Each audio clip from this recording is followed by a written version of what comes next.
Alright, so instead of a long ass intro, we're just gonna get into things. This is what if Luffy was Sinbad's reincarnation.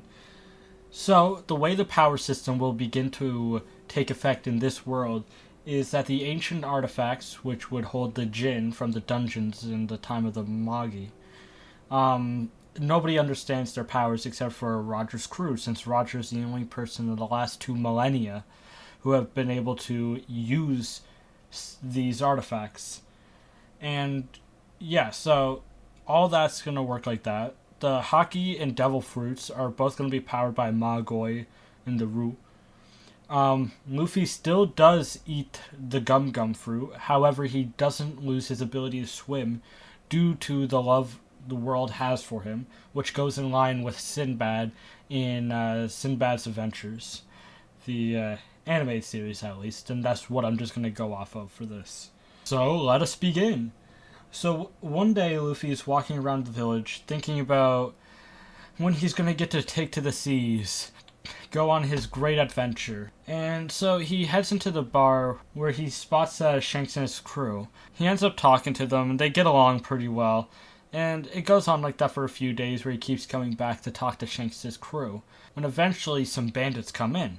They effectively bully their crew. Not really that the crew even cared, but Luffy was more angry about it than anyone else, so he chased them out.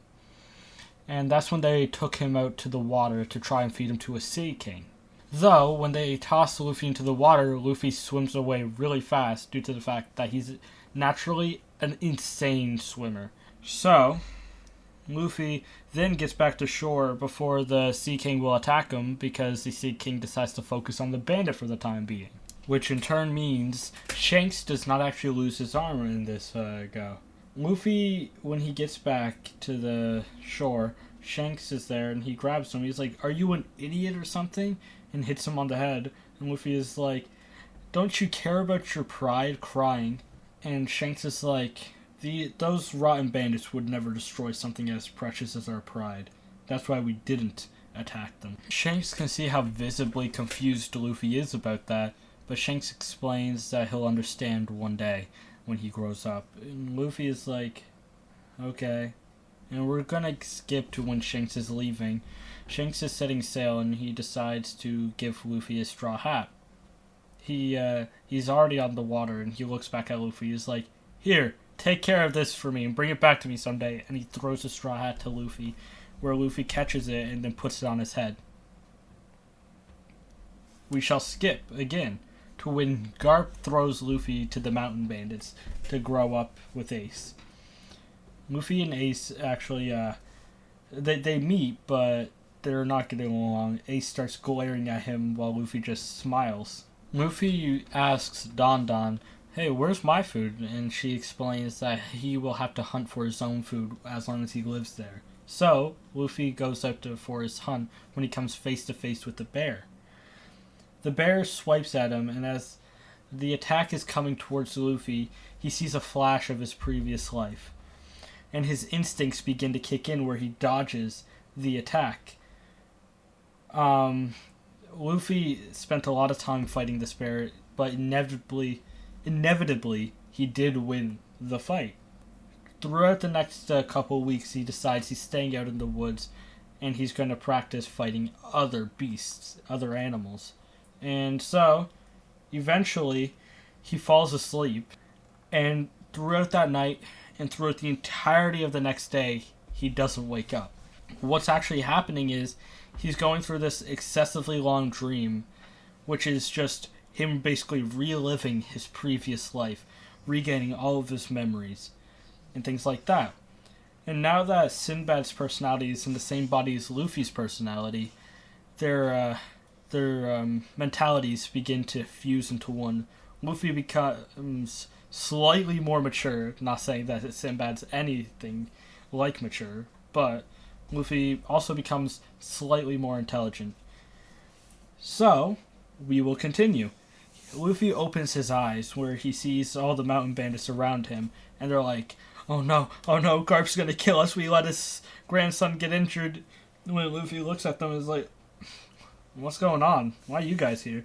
And the mountain bandits are like, "Oh, he woke up. Are you okay? Are you okay?" And so Luffy explains, he's just like, "Yeah, I'm fine. What's the issue?" And they're like, "You've been asleep for a whole ass day. You've been asleep for probably about 36 hours." And he's sitting there, he's just like, "What? How did that happen? What exactly caused it?" And Luffy actually is remembering his dream as the conversation is going on. He's wondering, he's like, "That's strange. There's something off about that dream." And though he does notice that the way he's speaking begins to change slightly. The way he thinks even is beginning to slightly change. So he decides that for the time being he's just going to ignore that dream until he can find a way to prove if it's real or false. So he the next day he decides to just follow Ace to meet Sabo, basically.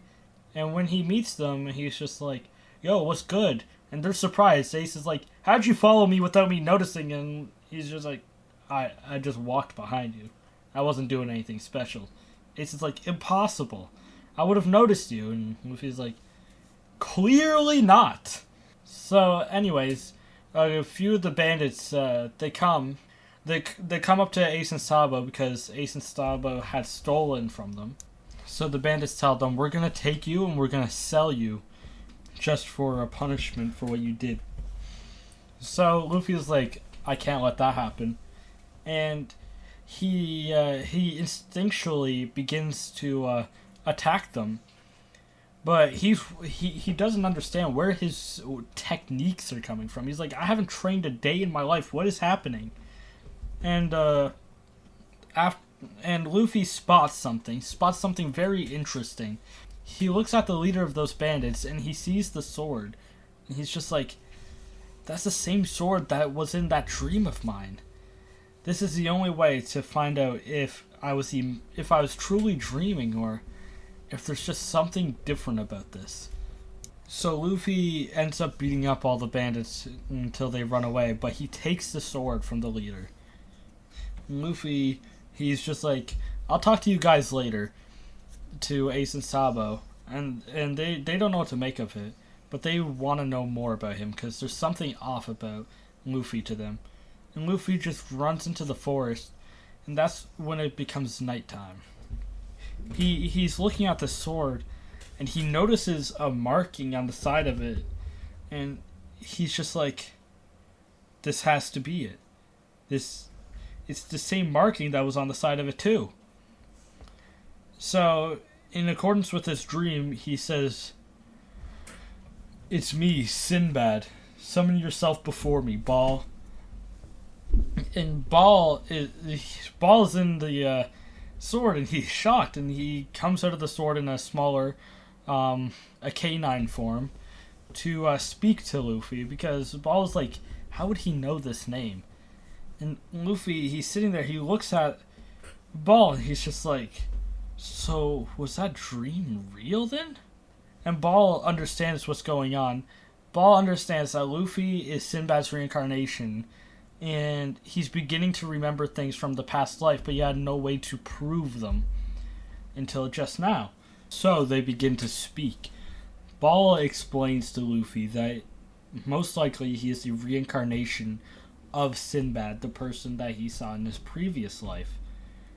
Though he obviously is his own person, but chances are their personalities will begin to mesh. But there's nothing wrong with that. You'll still have your own identity. You'll just have his memories with it.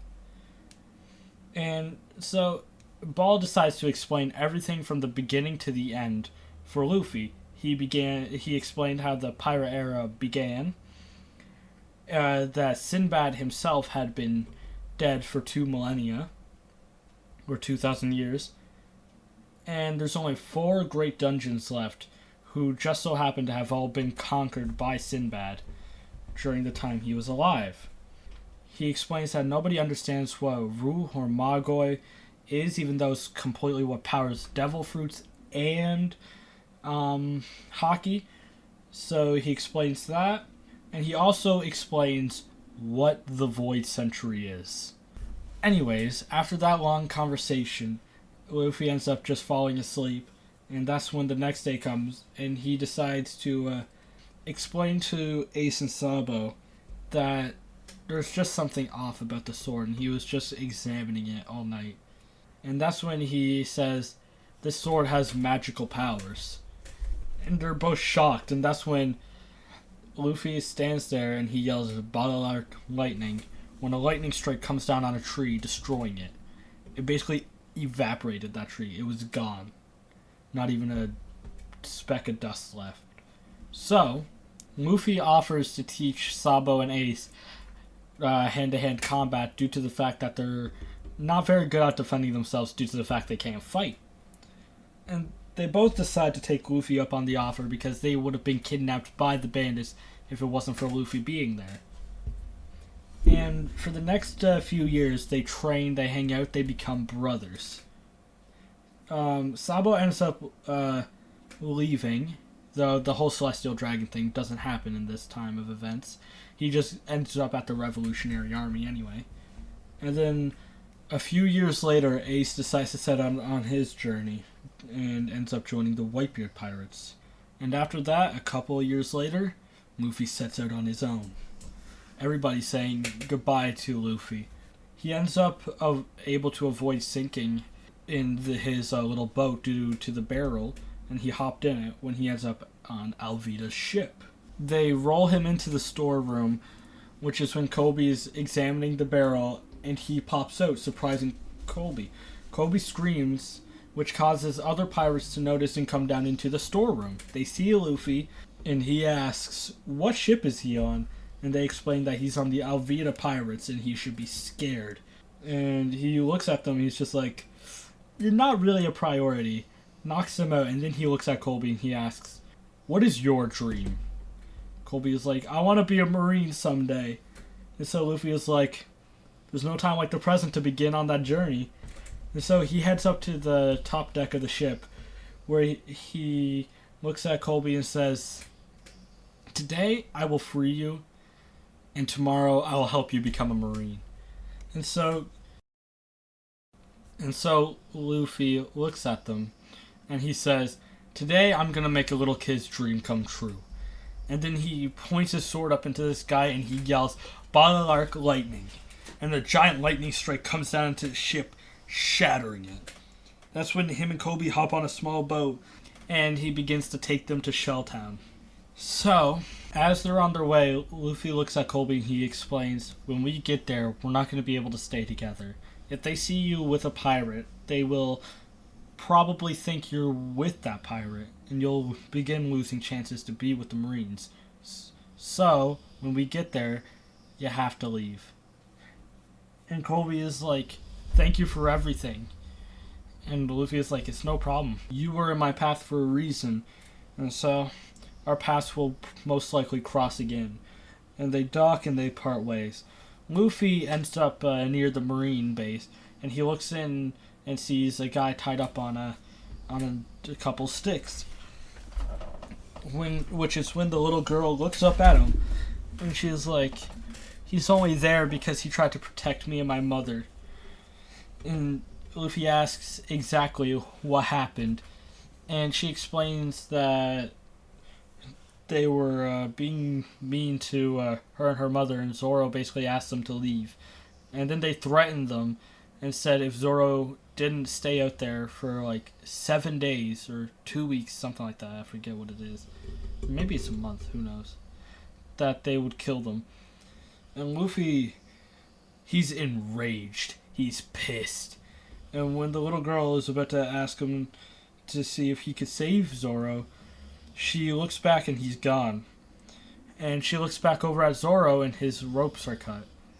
Which is when Luffy goes up to the top of the tower, looks at Axe-Hand Morgan, and he looks at him and he's like, I hate those who abuse their power. They are the worst kind of people. They are far worse than scum. And so he points his sword up and yells, Battle Arc Lightning once again, hitting directly on top of Axe-Hand Morgan, instantly killing him. Helmeppo saw this, and Luffy noticed Helmeppo, and he went down to Helmeppo, and he was like, you're his son, right? You're the one who put Zoro on that stick. I'm gonna teach you a lesson. Those who abuse their power always end up with the worst situations. So, you ought to reform yourself, or else I will come back for you next. Helmeppo is so scared that he actually faints when that happens. And yeah, that'll be it for this part, actually. This is all I have scripted for today, unfortunately. But I think it was a good part. The next part, I'm going to make it longer. And I hope you guys will enjoy that. But yeah, that's it for me today. Peace!